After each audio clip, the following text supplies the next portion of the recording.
Muy bien, seguimos aquí en La Buena Educación y cambiamos de tema porque ahora, como le decía antes del corte comercial, todos los sábados vamos a ir explicando detalle a detalle todas las rúbricas de observación de aula para la evaluación de desempeño docente, que hay tanto interés y tanto desconocimiento también sobre cómo es la evaluación. En principio, parte del desconocimiento, y ahora tenemos a Rosario Gildemeister, que estuvo en el programa anterior, especialista en desempeño docente de la Dirección de Evaluación Docente. Primero, esta palabra rúbrica, que yo tampoco la entiendo bien, porque para mí la rúbrica es cuando haces una rúbrica con tu lapicero para una especie de firma, ¿no? ¿Por qué se llama rúbrica de observación? Hola Javier, hola a todos los profesores que nos están viendo. Muchas gracias por la pregunta, porque es una pregunta, digamos, que marca como el punto de partida para poder comprender la evaluación de desempeño docente, ¿no?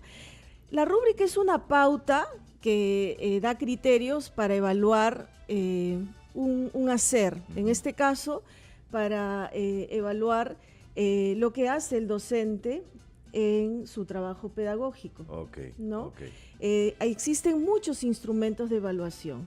Uno de ellos es la rúbrica, ¿no? Los docentes usan muchos instrumentos porque permanentemente están acercándose a cómo sus niños aprenden. Por ejemplo, utilizan listas de cotejo, que son estos listados donde aparecen conductas que ellos van registrando. Ajá. O retomando lo que Susana decía en los bloques anteriores, cuando los chicos leen, cuando los chicos escriben, se utilizan rúbricas, por ejemplo, para mirar cómo están escribiendo los niños. Entonces, se describen tipos de la calidad, digamos, de los textos que los chicos hacen. En este caso, nosotros también nos acercamos a mirar cómo los docentes realizan su trabajo pedagógico con los niños, ¿no? En ese sentido, las rúbricas, y esto ha sido distribuido a todos los docentes de nuestro país, les hemos entregado el instrumento, ¿no? Las rúbricas de observación, y lo que tendría que mencionar es que las rúbricas, miren, están organizadas de esta manera, si es que se puede mirar. A ver.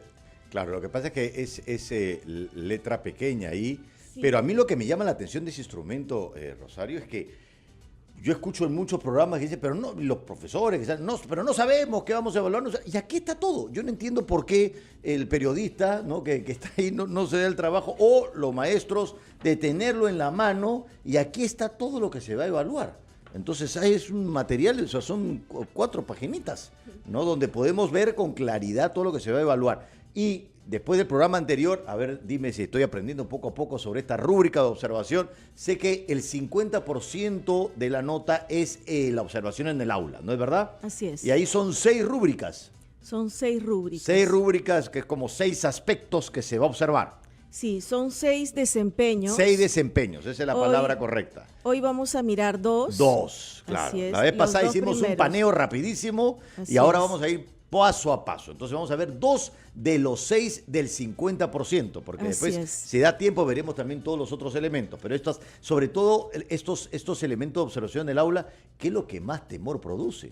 O sea, va a venir alguien a mirarme, ¿no? ¿Qué cosa? ¿Qué va a mirar? ¿Quién va a mirar? Entonces produce este temor que habíamos hablado, que es el temor general a la evaluación, producido muchas veces por la escuela misma. Y no en los maestros, sino en los alumnos que ya somos grandes. Entonces, veamos un primer aspecto de observación en el aula, de esos 2 que vamos a ver. ¿Cuál es el primer desempeño que se observa? Miren, el primer desempeño que se observa es el involucramiento del docente, ¿no? El desempeño se llama involucra activamente a los estudiantes en el proceso de aprendizaje. Ajá. ¿No es cierto? Este desempeño, así como todos los desempeños en esta rúbrica, vamos a mirarlo a través de niveles de logro. Son 4 niveles de logro, niveles. ¿De acuerdo? Desde el nivel 1 al nivel 4, donde el nivel 4 indica un nivel destacado, de desempeño destacado, el nivel 3 de desempeño satisfactorio, el nivel 2 muestra, digamos, algunas deficiencias, pero también que el docente, digamos, está en proceso, y el nivel 1 sí muestra un nivel deficiente de ese desempeño que se está mirando. Muy bien. Ahora, cada una de las rúbricas presenta el título del desempeño, pero también presenta algunos aspectos, ¿de acuerdo? Los aspectos que se toman en cuenta involucra activamente a los estudiantes en el proceso de aprendizaje son las acciones del docente para promover el interés y la participación, y esto tiene que ver con la motivación del docente, cómo motiva el docente a sus estudiantes en las actividades de aprendizaje que propone, la proporción de estudiantes involucrados, es decir, cómo podemos darnos cuenta que los niños están respondiendo a las propuestas que hace el docente, y otro aspecto más tiene que ver con las acciones del docente para favorecer la comprensión del sentido, importancia, utilidad. Y esto es cómo en el diseño de las actividades de aprendizaje que nosotros los docentes hacemos, vinculamos lo que aprenden los chicos con la realidad. Es decir, explicitamos que eso que aprendemos nos sirve para la vida. Claro, yo como lo entiendo, y dime si estoy equivocado, es porque todas estas evaluaciones están hechas para este cambio de paradigma que a veces nos cuesta entender y nos cuesta asimilar, ¿no? Y quería comentar sobre estos 4 niveles porque, claro, el nivel 1 y el nivel 2 son los que van a recibir capacitación. El nivel 3 y 4 son los que, de alguna manera, no necesitan la capacitación porque lo han hecho de forma satisfactoria o destacada. ¿Es correcto? Mira, las rúbricas se ven en su conjunto, se miran todos los 6 desempeños, claro. Y de ahí sale un promedio. Ok, claro. Estamos sabiendo el primero y de acuerdo... Así es. Entonces, es posible que en este desempeño el docente haya podido tener 2 o 3, ¿no es cierto? De cuenta o 1... Pero en otros 4. Pero en otros 4. Y en promedio sale bien. Sí, y el promedio, digamos, aprobatorio es 2.6. Claro. Ahora, lo que yo entiendo es que el paradigma anterior, en el cual hemos formado parte todos, es alumno callado, escribiendo, no hables, no digas, no respires, no comentes nada, y el profesor hablando y hablando y hablando. Esos tiempos se acabaron, ¿no es verdad? Sí, desde hace bastante tiempo. Hace bastante tiempo, pero muchos maestros no se han enterado. Entonces, en esta rúbrica lo que se quiere es que el alumno participe. ¿Y participe cómo? Por ejemplo, el maestro que hace preguntas a los alumnos para que los alumnos comenten. ¿Eso ayuda a que los alumnos estén involucrados? ¿Eso, digamos, le da una buena evaluación? Sí, de acuerdo. Digamos, nosotros tenemos a distintos tipos de docente y lo que nosotros buscamos es que la centralidad esté en el aprendizaje, ¿no es cierto? Docentes que pongan en el centro al estudiante y ver al estudiante que aprende, ¿no? Esa es nuestra labor, ¿no es cierto? Y en ese sentido, claro, o sea, un docente que tiene claro cuál es el propósito de su sesión, para qué está ahí parado, qué cosa es lo que va a hacer, qué tipo de aprendizajes va a generar, va a plantearlos de tal manera que los chicos puedan mostrar interés, ¿no es cierto?, que estén motivados, es decir, que digan qué cosa es lo que vamos a aprender. El profesor diga, hoy vamos a aprender esto. Miren, en el caso se me ocurre un ejemplo en inicial. Los niños están muy curiosos por el camino que siguen las hormigas. Y entonces se puede proponer una actividad de aprendizaje, ¿no es cierto?, que es hacer el seguimiento del camino de las hormigas hasta llegar al huequecito, a la casita de las hormigas. Claro, con eso estás involucrando a todos los chicos. Involucras a todos los chicos, ¿no? Luego los chicos pueden hacer una representación, un dibujo del recorrido que han seguido las hormigas. Si hay mucho interés por eso, la maestra puede proponer, ¿no es cierto?, disponer una serie de materiales, libros, revistas, álbumes, fotos, ¿no es cierto?, para que los niños identifiquen las características de esas hormiguitas que vieron caminar, ¿no es cierto? Y entonces ahí nos vamos dando cuenta cómo la docente está involucrando, está despertando el interés de todos los chicos por un tema que les despierta curiosidad, pero que además está siendo vinculado con los aprendizajes de los niños. Y eso se propone, digamos, eso es un proyecto, ¿no es cierto?, que los chicos proponen, que la maestra coge desde el interés de los chicos y propone una serie de actividades. Lo otro es que los docentes puedan proponer actividades que sean desafiantes, retadoras, ¿no?, pero realizables también, porque suele pasar que muchos colegas a veces ponen actividades que son inalcanzables para los chicos y eso genera frustración. U otras que son muy sencillitas, que más bien producen aburrimiento. Claro, ¿no es cierto? pero es que esta frase que has dicho, despierta el interés, es una frase absolutamente contundente, porque yo me pongo a pensar, o sea, yo cuando he estudiado en el colegio, ni siquiera me ponía a pensar si me interesaba. En principio no me interesaba, ni nadie me despertó el interés. Simplemente tenía que estudiar porque tenía que estudiar. Pero que eso me interese, como no me interesaba, lo olvidé. Y les pregunto a todas las personas que están viendo cuántos se acuerdan de lo que les enseñaron en la escuela, porque se saltearon ese paso de despierta el interés en la persona, acogiendo esas propuestas que, como tú mencionas, o tú dando una propuesta interesante y retadora.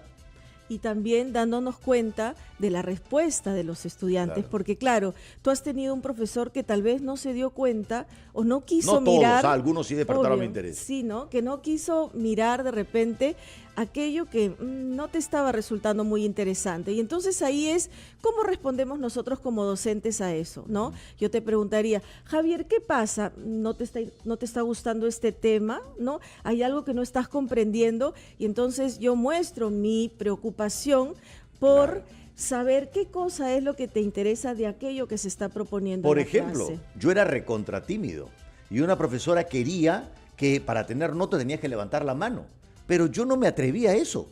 Y de pronto ella se dio cuenta y ella fue la que me incentivó el interés por el teatro. Y gracias a esa profesora y que me despertó el interés por el teatro, mira, me volví actor. Entonces lo contundente que puede ser un maestro que despierte el interés y que observa al alumno, como dices tú. Así es. El interés, digamos, que es un proceso más interno, no es cierto que no se puede mirar directamente, pero sí hay manifestaciones de los niños, ¿no es cierto?, que dan cuenta de cómo se van involucrando, Claro. ¿no? Tú ves sus ojitos, ves su sonrisa, ves cómo levantan la mano en algunos casos los chicos que lo pueden hacer, se acercan, preguntan, ¿no? Desde lo que no conocen, en el trabajo grupal participan, digamos, de las acciones del producto que se quiere hacer, van corriendo, le piden a la profesora un material, ¿no? Claro. Hay determinadas conductas Se nota, que muestran claro, los niños, se nota, efectivamente. claro. Y en aquellos casos donde se muestra bajo involucramiento, es decir, señales de mucho aburrimiento, lo que mira este desempeño es que la docente, digamos, se dé cuenta y le diga al estudiante, ¿qué pasa? ¿No? Ven, vamos a trabajar esto. O ve que está decayendo un poco el ánimo, le pregunto, ¿no? A ver tú, Javier, ¿qué cosa es lo que estamos haciendo? Continuamos con la lectura, ¿no? Entonces, Estás pensando en las musarañas. Y en que a vez de decir, veces- cuéntame tus musarañas para ver qué podemos hacer con esas musarañas, ¿no? Así Me es. parece, además, solamente un comentario, esto no tiene que ver solamente con la escuela y con el maestro. Yo digamos que, por ejemplo, enseño tema de presentación eficaz, de saber exponer con adultos, también tienen que hacer eso y no lo hacen.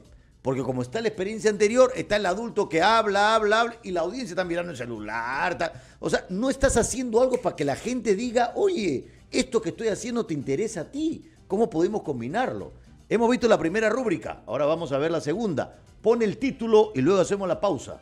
el segundo es maximiza el tiempo dedicado al aprendizaje. Maximice el tiempo, qué difícil el manejo del tiempo, es lo que me pasa cada sábado, que me es difícil manejar el tiempo. Vamos a la pausa y seguimos aquí para aprovechar el tiempo. Seguimos aquí en La Buena Educación y vamos a hablar de la segunda rúbrica, el manejo del tiempo, pero como es difícil el manejo del tiempo, me han quedado algunas dudas con respecto a lo del interés, porque dos dudas, Rosario. ¿Qué pasa con esas profesoras que a veces, claro, tú puedes dar de gritos, ¿no? Cual programa infantil, canta, grita y la gente está ahí atenta, pero no aprendió nada? Esa es la primera cosa, ¿no? ¿Qué cosa? ¿De eso se trata? ¿De que la profesora sea no una performance escénica y que finalmente no se aprenda? No. De lo que se trata es que la docente muestre, claro, sus facultades, ¿no? Sus estrategias y sus recursos para captar el interés de los estudiantes, pero con relación a aquello que se va a aprender, porque la centralidad está en el aprendizaje, ¿no? Yo me puedo mover, hablar de diferentes cosas, pero ¿y eso a qué me lleva? Despertar que los chicos abran sus ojitos, pero no les estoy diciendo nada, no estoy proponiendo nada que tenga que ver una relación directa con aquello que se va a aprender. Perfecto, ¿De perfecto. acuerdo? Y la segunda cosa es, hay chicos que son bien difíciles. ¿Qué pasa si no te prestan atención? ¿El profesor va a ser jalado en esta rúbrica? Muchas gracias por tu pregunta, porque sí existen temores en relación a este tema y suelen decir muchos profesores, si no tengo al 100% de estudiantes atentos, entonces me van a jalar. Claro, me quedo sin chamba, ¿no? O sea, es exagerado, ¿no? Recordemos que miramos las 6 rúbricas, ¿no es cierto? Los 6 desempeños, y de esos 6 desempeños, de la actuación de esos 6 desempeños, tenemos un promedio, ¿de acuerdo? Entonces, es posible que yo pueda tener desempeños destacados en algunas rúbricas y desempeños satisfactorios o en proceso en otras, claro. ¿De acuerdo? Entonces, en un nivel 4, el docente involucra a casi todos los estudiantes. Casi todos. No estamos diciendo a todos. O sea, habrán 2 o 3 o algunos, pues, que sí tienen dificultades de atención. Así es, claro. Pero lo que vemos es que esa docente se da cuenta y trata de involucrarlo, pero hay diferentes razones, digamos, por las cuales el chico le está costando ese día meterse en la lógica de la clase, ¿no es cierto? Otra cuestión también que es importante señalar... Además, perdóname, el nivel 4 es el nivel destacado y no te está exigiendo el nivel destacado todos, te dice casi todos. Y en nivel 3, que es suficiente, ¿qué es lo que te pide? Muy bien. En el nivel suficiente, la gran mayoría, o sea, más del 75%, se muestran interesados y o participan activamente en las actividades de aprendizaje. O sea, una gran mayoría también. Recordemos que esto lo miramos en una sesión de 60 minutos, donde efectivamente en algunos momentos hay picos de interés, ¿no es cierto? Va decayendo y ahí vamos viendo los recursos de la maestra para que de manera sostenida se pueda, los chicos puedan estar involucrados en las tareas de aprendizaje. Claro, entonces si el salón son de 25 alumnos, 30 alumnos. 20, 25. 20, 25, entonces claro, si te prestan atención 22, digamos, está siendo destacado porque es la gran mayoría. Pero si prestan atención entre 16, 17, no a 22, ya es suficiente porque realmente estás haciendo algo. Ya si es menos... simplemente necesitas ayuda, ¿no? Algunas otras estrategias para que puedas aprender y eso es lo que el ministerio te va a dar. De acuerdo, así es. Entonces, miraremos eso y en el marco de una evaluación formativa, queridos docentes, y eso no lo olviden, que es mirar cuáles son nuestras fortalezas y cuáles son aquellos aspectos en los que tenemos que mejorar, que es la intención de esta evaluación de desempeño. Perfecto. Y la segunda rúbrica, en el manejo del tiempo, con el poco tiempo. Sí, con este poquito tiempo que tenemos, lo que queremos ver es cómo el docente gestiona el tiempo, justamente, es decir, cómo aprovecha el tiempo para desarrollar sus actividades de aprendizaje y cómo hace que los tránsitos o las transiciones que se dan entre una actividad y otra sean fluidas. ¿Y eso qué significa, profesores? Significa que si nosotros tenemos claro nuestro propósito de la sesión, de nuestra actividad, tenemos claro hacia dónde vamos, nos preparamos para eso, ¿no es cierto? Preparamos nuestros materiales con anticipación, ¿no? Nos organizamos de tal manera que, por ejemplo, si yo voy a hacer una actividad con los chicos de trabajar en determinado momento, un rompecabezas, y recién en ese momento me voy a poner a sacar el rompecabezas de las bolsitas y luego rearmarlos para entregarle a cada grupo, ya se me va el 10 tiempo. minutos. Así Claro. es.